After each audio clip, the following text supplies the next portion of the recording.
Good Morning Business, le débrief de la matinale. 8h37 sur BFM Business et sur AMC Découverte, le débrief avec Mathieu Pechberti, Emmanuel De Chypre et François Miquet-Marty. La Banque de France avait des prévisions de croissance plutôt intéressantes pour le pays jusqu'à ce que tout change il y a quelques jours. Quand on regarde dans le détail, eh bien en fait la confirmation de la prévision de croissance, l'emploi resterait mieux que prévu. Alors même si Emmanuel De Chypre nous a dit qu'on peut mettre tout ça à la poubelle, Léo Dumas, qu'est-ce qui était prévu? Alors dans un premier temps, la Banque de France anticipe une croissance très modérée, entre 0 et 0,1% pour le deuxième trimestre de cette année. Puis sur l'ensemble de 2024, l'activité progresserait de 0,8%. La reprise serait ensuite beaucoup plus franche, 1,2% en 2025, puis 1,6% l'année suivante. Une reprise qui est portée par la baisse des taux à mesure que l'inflation continuerait de décélérer. Là-dessus, la Banque de France est plutôt confiante. Elle prévoit un retour durable sous les 2% dès 2025. Et sur l'emploi, enfin, il devrait à terme suivre cette tendance générale. Après une hausse prévue jusqu'à 8% en fin d'année prochaine, la Banque de France s'attend à 7,6% de chômage dès 2026. Alors depuis, l'OAT est au niveau du 10 ans portugais. Donc ça a un petit peu changé la situation. On prend tout ça à poubelle, Emmanuel ? Bah oui, parce qu'on voit bien qu'on est sur des ordres de grandeur et des dynamiques qui sont faibles, donc sur une économie fragile. Or, qu'est-ce qui va se passer dans les prochains mois ? Il faut bien voir qu'on avait quand même une certaine lisibilité sur la trajectoire de l'économie française. On avait 2-3 ans où on savait qu'on allait avoir à peu près 1% de croissance, une trajectoire de réduction des déficits publics, tant bien que mal, un chômage à peu près stabilisé, 6%, une fiscalité qui n'allait pas augmenter. Et là, effectivement, on se retrouve dans une situation d'incertitude totale, puisque si vous prenez la multiplicité des combinaisons politiques qui peuvent sortir de ces élections, vous pouvez vous retrouver dans des cas de politique fiscale extrêmement différents, par exemple. Donc, qu'est-ce qui va se passer? C'est qu'il n'y a pas que le gouvernement qui va gérer les affaires courantes. Les Français, ils vont le faire. C'est-à-dire, quand vous ne savez pas qu'est-ce que vous allez vous prendre comme impôt sur la tête... C'est le taux d'épargne va encore exploser. Moi, je pense que oui. C'est-à-dire qu'on va avoir un attentisme généralisé de la part des ménages, de la part des chefs d'entreprise, qui vont tous différer des décisions d'achat importants, que ce soit de l'investissement, que ce soit changer de voiture, que ce soit changer de logement. Donc ça va coûter. Et après, on va avoir, à partir de cette onde de choc qu'est la dissolution, on va avoir une séquence de répliques qu'il va falloir interpréter. La première, ça a été donc la dissolution, ça crée de l'incertitude. On n'aime pas, les marchés n'aiment pas, etc. Le deuxième temps, pour avoir commencé à faire le tour des agences de notation, des fonds de pension, des choses, etc. C'est-à-dire que les gens qui ne votent pas avec un bulletin de vote, mais qui votent avec leur argent en France, le deuxième temps, c'est... donc on nous parle du RN, parce qu'ils connaissent pas bien la vie politique française, tous ces gens-là. Qu'est-ce qu'il y a dans le programme du RM? Alors là, ils découvrent le programme du RM avec des dépenses publiques, en veux-tu, en voilà, et en face, et des baisses de recettes. Pas beaucoup de recettes. Donc il y a un trou de 100 milliards d'euros par an qui commence à les inquiéter. Ça, c'est ce qu'on voit sur la réaction des OAT, etc. Après, vous allez avoir la campagne avec les propositions. Après, vous allez avoir l'onde de choc de l'élection elle-même. Est-ce qu'il va sortir une majorité déjà de cette élection? Ça, c'est ce que disait François tout à l'heure. Et là, si ça sort pas, qu'est-ce qui se passe, etc. Et donc, vous voyez bien que vous avez déjà, en fonction de ce qu'il y a dans le programme du RN, des impacts assez forts sur la bourse, sur les entreprises de l'énergie, sur les entreprises de l'audiovisuel, sur les banques, etc.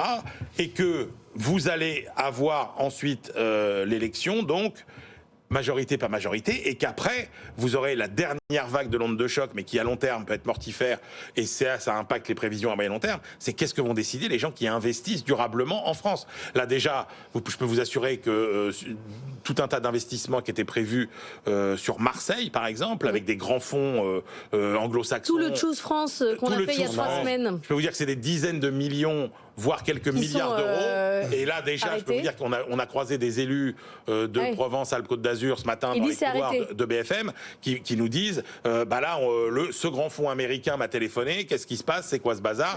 Je devais venir en juillet pour prendre des décisions, etc. On ne viendra pas, on attend, etc.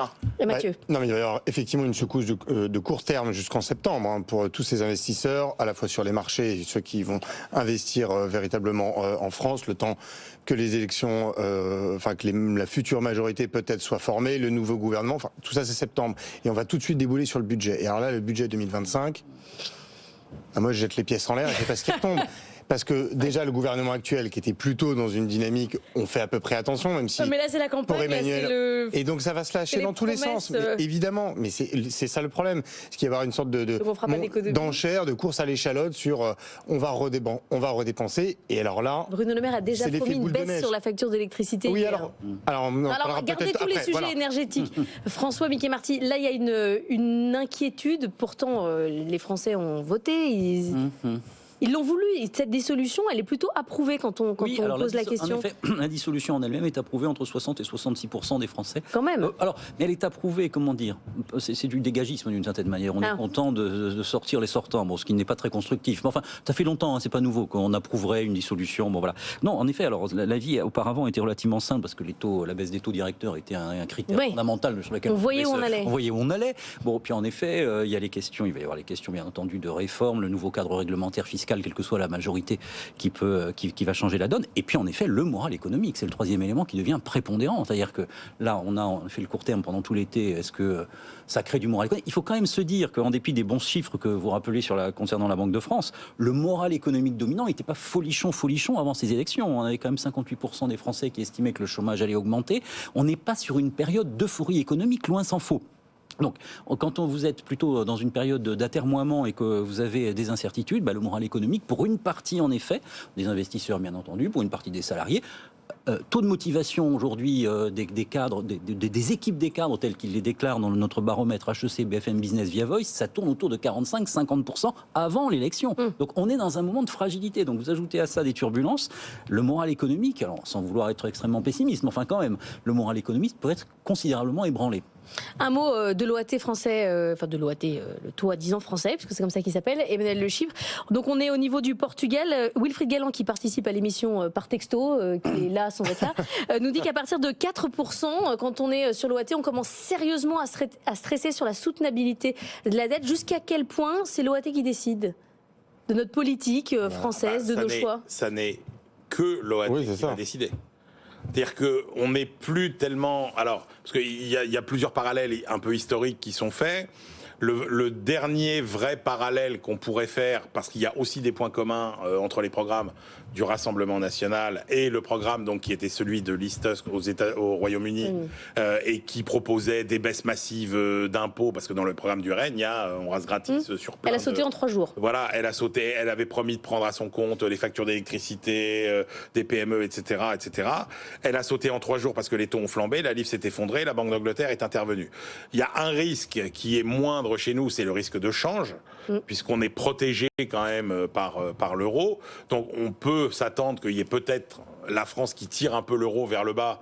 Ça, c'est possible, mais il n'y aura pas de danger sur l'euro. Et donc la variable qui effectivement par laquelle va s'exprimer la défiance vis-à-vis de la France, c'est un peu la bourse, mais c'est surtout effectivement les OAT, les taux d'intérêt à long terme. C'est-à-dire que si on considère que la dette n'est plus soutenable, ou qu'il y a trop d'incertitudes, et effectivement, oui, c'est la variable qui va donner les marges de manœuvre ou pas au prochain gouvernement. 4% gros stress, 100 BP d'écart avec l'Allemagne, ça commence sérieusement à tanguer, c'est ce que nous dit Wilfried Galland. On va parler de l'énergie. Avant que vous nous parliez du programme économique énergétique du RN, François Mickey Marty, ce sujet de l'électricité est devenu central dans la campagne. Oui, il est central parce que le pouvoir d'achat est la question prioritaire et parce que dans le pouvoir d'achat, bien entendu, la progression des prix de l'électricité, pour les entreprises comme pour les ménages d'ailleurs, devient essentielle. Alors, quelques chiffres qui quand même font beaucoup réfléchir. C'est l'IFOP qui a fait un sondage assez récemment sur les prix de l'électricité et l'impact attendu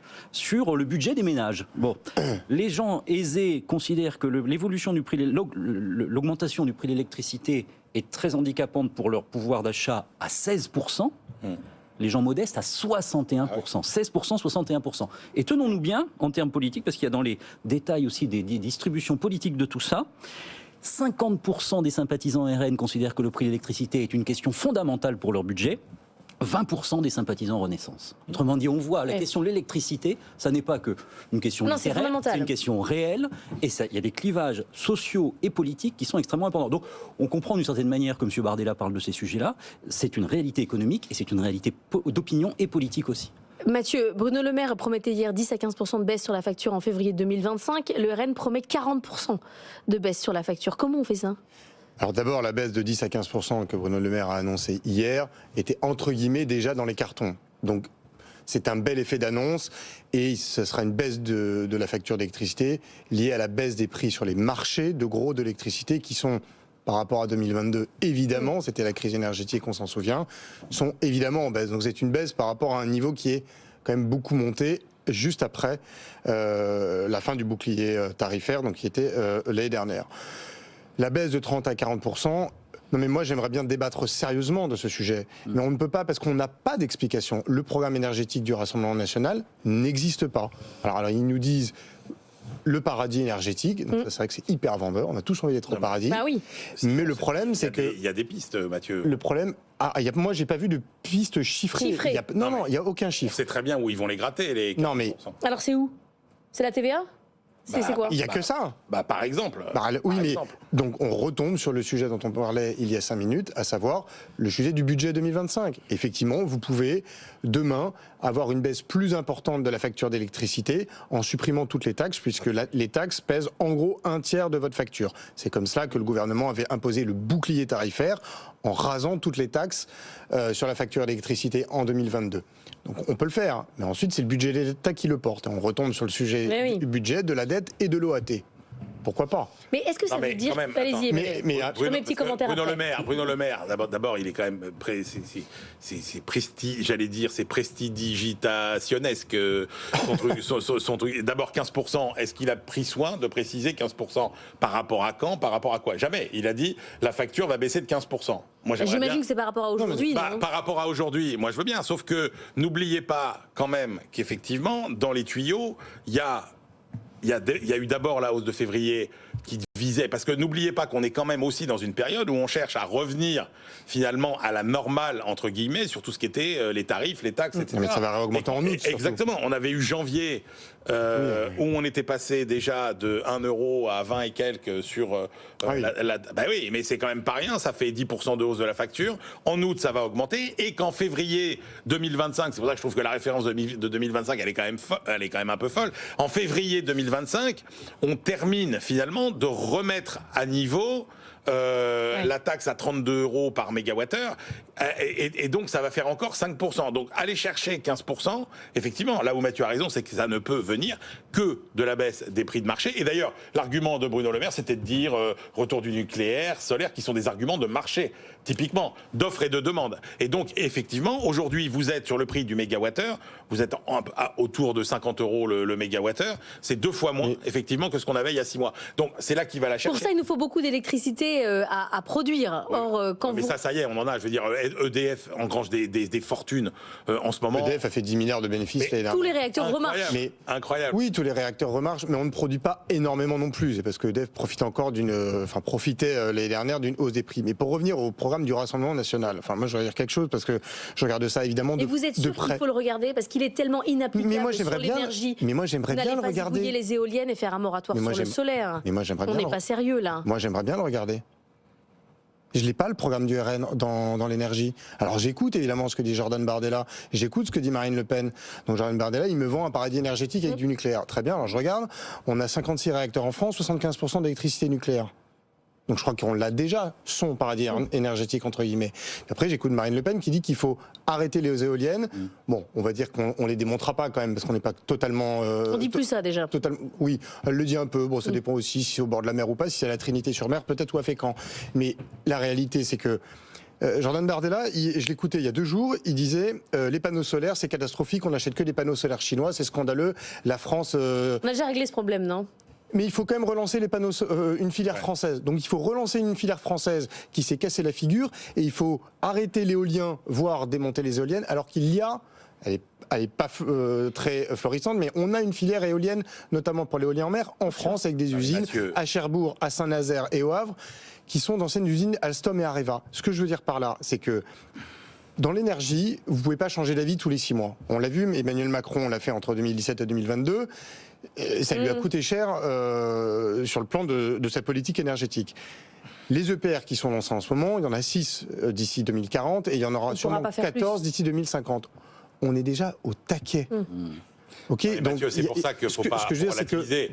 Il faut relativiser, il faut regarder. De toute façon, ça peut. Non, mais donc, il ne faut pas regarder les programmes. Mais il faut regarder les grandes lignes des programmes. Et la bonne nouvelle, c'est quand même. Attends, moi j'aurais été plus inquiet d'un. On ne peut pas se passer d'énergie renouvelable, voilà. Qu'on soit pour ou contre. Oui, mais sauf que dans la hiérarchie, Mathieu, on ne peut pas. C'est quand même moins inquiétant d'avoir un parti qui te dit qu'il va mettre le paquet sur le nucléaire. Mais on met déjà le paquet. Qu'un régime qui te dit, qu'un gouvernement qui te dit, on arrête le nucléaire. Et on passe au renouvelable à 100%. Mais qui dit qu'on arrête le nucléaire aujourd'hui, Emmanuel? Personne. Ça, non, mais ça, c'est une tarte à la crème. Disons que tu avais plus ou moins pro-nucléaire. Non, je suis désolé. depuis la crise énergétique, d'accord, et depuis le Covid en réalité, plus personne ne les a. Même les échos. C'est pas vrai. Yannick Jadot, il est plus anti-nucléaire. Hein. Non, mais. Ah bon, mais il a beaucoup changé, il faut qu'il revienne. Mais non, mais ce n'est plus vrai.